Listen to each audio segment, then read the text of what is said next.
So we have had a look into the report dataset designer, which is the tool that we are going to use to create the data model. Now let's have a look at the tools that we have available to be able to create the report layout. So in order to create the layout, we actually have the luxury to choose between using Report Builder and Visual Studio.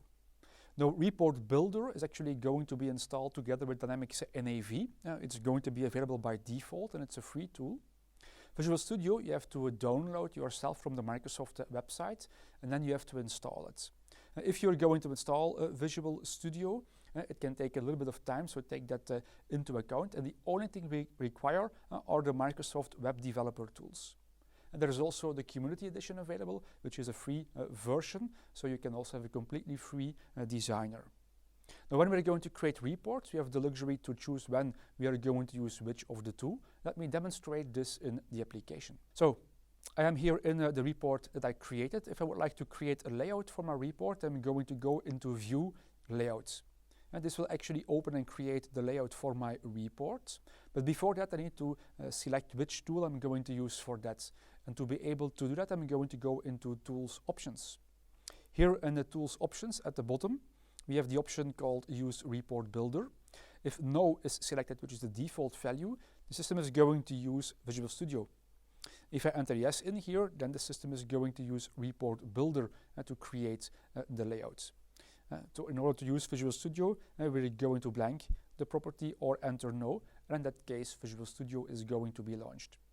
In case that Visual Studio is not installed, when you click on View Layout, an appropriate error message will be displayed, which is normally not the case if we use Report Builder, because Report Builder is always going to be installed if you install the development environment. Now, if you are going to compare our two tools, Report Builder and Visual Studio, then, for example, what we will have available in Visual Studio, as we will notice later in the following demonstrations, is that you can use templates for your layout. So you will be able to reuse layout from one report into another report by making use of templates. In Visual Studio, we also have our document outline, which is actually a toolbar we can activate to get a view or a generic view on the layout of a report, which is actually very interesting if you have to backwards engineer a report.